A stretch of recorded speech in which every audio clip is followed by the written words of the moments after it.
Good morning. I'm going to be continuing on with our sermon series this morning on the book of 1 Kings, Ancient Stories for Modern Times. And we're in a larger section towards the end of the book, which focuses on the reign of King Ahab. Now, King Ahab was described as one of the worst kings of Israel, and he was married to Jezebel. Jezebel was a worshipper of Baal, and she heavily influenced Ahab in ensuring that any trace of God was wiped out from the nation of Israel, or as best she could anyway. And we're going to look at a story, an event that happened in the reign of Ahab, where we can dig a little bit deeper into their motivations. So I'm going to be reading from chapter 21, and I'm going to be looking at the first 7 verses. Now, Naboth the Jezreelite had a vineyard in Jezreel, beside the palace of Ahab, king of Samaria. And after this, Naboth said to Naboth, "Give me your vineyard, that I may have it for a vegetable garden, because it's near my house, and I will give you a better vineyard for it. Or if it seems good to you, I will give you its value in money." But Naboth said to Ahab, "The Lord forbid that I should give you the inheritance of my fathers." And Ahab went into his house vexed and sullen because of what Naboth the Jezreelite had said to him. For he had said, "I will not give you the inheritance of my fathers." And he lay down on his bed and turned away his face and would eat no food. But Jezebel his wife came to him and said to him, "Why is your spirit so vexed that you eat no food?" And he said to her, "Because I spoke to Naboth the Jezreelite and said to him, 'Give me your vineyard for money, or else if it please you, I will give you another vineyard for it.' And he answered, 'I will not give you my vineyard.' And Jezebel his wife said to him, 'Do you now govern Israel? Arise and eat bread. Let your heart be cheerful. I will give you the vineyard of Naboth the Jezreelite.'" Now, at face value, it seems like the offer that Ahab was giving Naboth was quite a fair offer. He'd seen the land that he wanted, and he was offering to pay for it, or he was offering to give Naboth a better vineyard. But Naboth was adamant that he was refusing to sell his land to Ahab. Now, Ahab took quite significant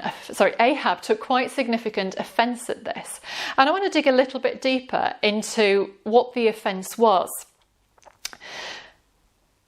Now, a vineyard is a land that would have been fertile soil. It would have been well tended, well cared for. A vineyard was often a sign of wealth because it created a good crop which could then be sold. And as Naboth said, this vineyard had been in his family for many generations. Now, King Ahab wanted to turn this into a vegetable patch. Now, a vegetable patch had much less longevity and much less worth than a vineyard. But Naboth's response actually goes a little bit deeper than purely financial. If we go back to the book of Leviticus, in chapter 25, God gave the following law to Moses.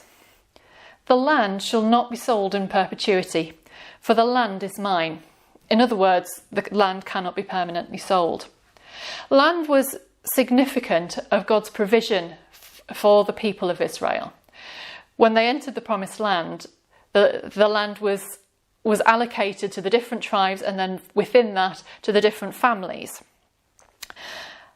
And the land was God's. It was God's provision, so people used that land. It was their provision of home and shelter. It was a provision of food for what they could grow on it. It was also a financial security of what they could sell from that land. But it was intended that that land and that provision of God would be passed from generation to generation. The only selling that went on of land was within families, and that happened if the owner of the land went into difficult times.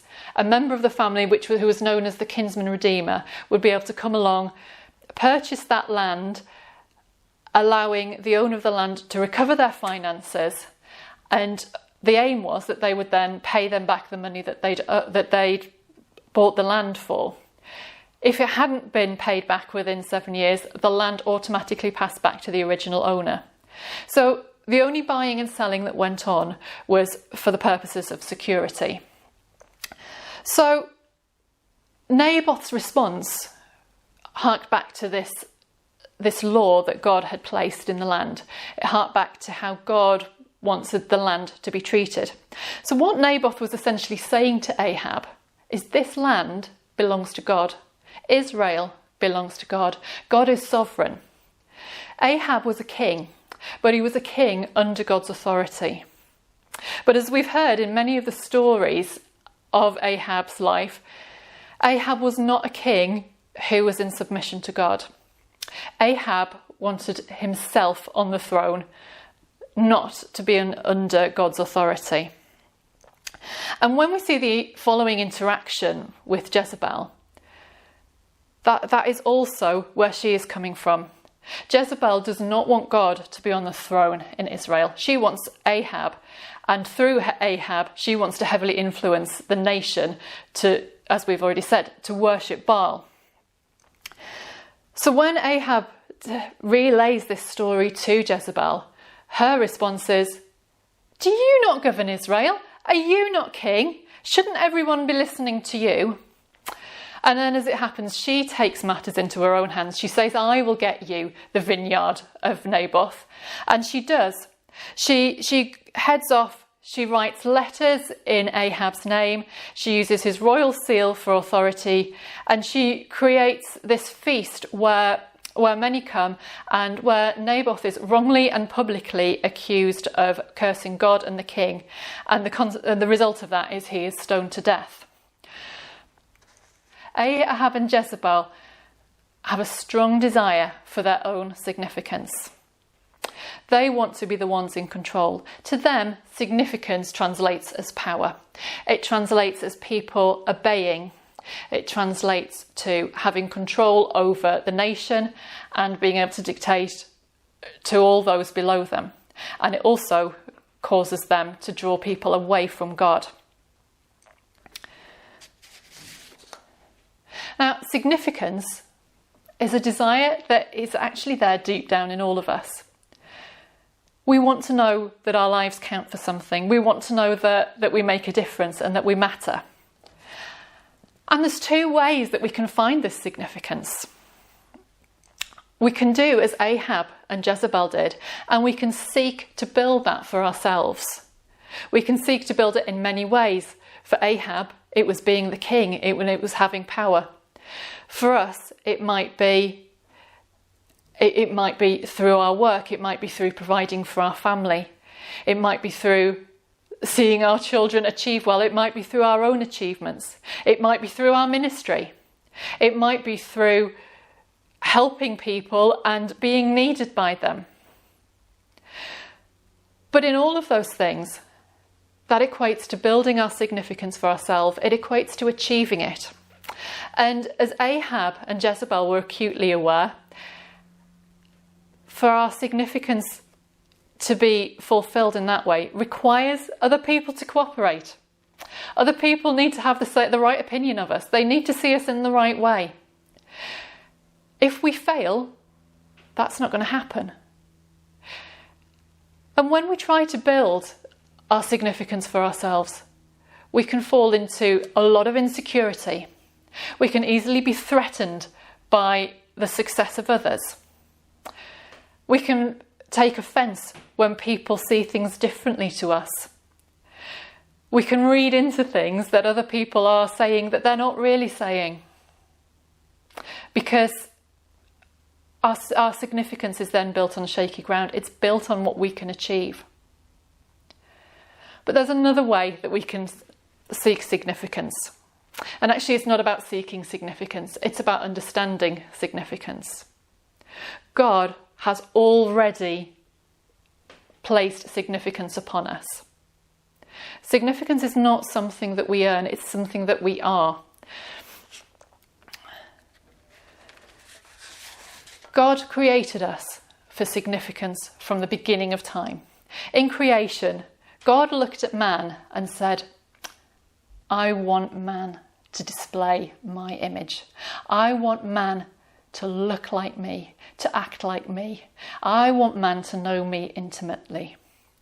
And Proverbs 8, which is a wonderful overview of the story of creation, at the end it talks about God delighting in the children of men. We weren't created to impress God by what we do. We were created to delight God by who we are.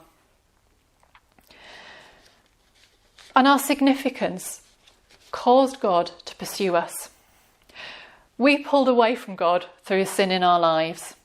We pulled away from God when our understanding of significance was corrupted, where in the Garden of Eden with the words, "Eat of the fruit and you can be like God." We believed that God was holding something back from us, and we wanted to be like him, forgetting we were more like him than we can ever be on our own. But because we are so significant to God, he didn't let us just pull away and forget about us. God has pursued us from the beginning. From the moment we left the garden, God continued to pursue us. He had his sights fixed upon us.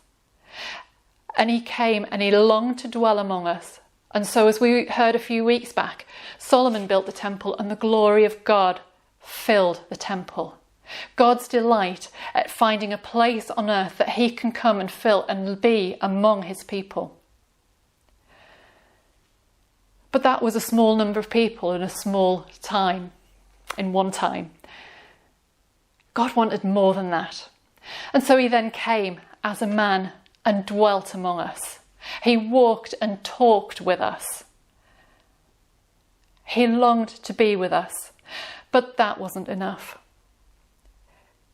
He went to the cross for us. That sin that caused us to be separated from God, that sin that caused a barrier, was the very thing that Jesus came to destroy. And when Jesus went to the cross, he went and he took that sin upon himself and he dealt with that. He took the blame, he took every sin, every curse, every sickness upon him. And on the cross, he took that blame for us that we can be blameless. And then as we move on, we come to Pentecost, where God's desire, Jesus' desire, is not just to walk and talk among us, but to fill us, to submerge us in his presence, for his spirit to fill every part of our being, every cell of our body, every thought in our mind. That's the significance that we have a God who is so hungry for our presence that he goes to the extreme lengths for that. Sometimes people are concerned that when we talk about our own significance, we're going to fall into pride. A true understanding of our significance will never lead us into pride, because we know that our significance does not rest on anything that we have done. We cannot earn it. Our significance comes from Jesus. It rests on what he did, not on what we've done. So there's no place to boast. There's nothing to boast in but him. Now, I've got two boys who are rapidly approaching their teenage years. And as they approach those years, which we all remember as being the challenging ones, I want the two of them to be able to approach those years with confidence. I want them to know who they are. I want them to know how loved they are. I want them to know all their great qualities. I want them to know what they're good at. If they are walking around saying, "I'm nothing, I'm no good at this, I'm no good at that," firstly, I think that's a bit of a parenting fail. But also, that's going to hold them back. They're not going to achieve the best that they can be if they don't believe in who they are. Jesus walked around on earth declaring who he was. He said, "I am the way to the Father and I are one." Before Moses was, I am. Those are bold claims, and yet Jesus was the perfect picture of humility.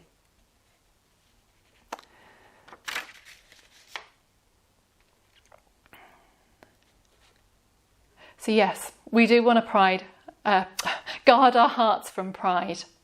But when we have a true understanding of our significance, pride is something that we cannot fall into. But we will be, from that place, we will be released into all that Jesus has for us, because the task that he has for us in discipling nations, in healing the sick, in making him known, in displaying his image, that is anything but an insignificant task. It is of great significance, and it's through him that we can do that. Thank you.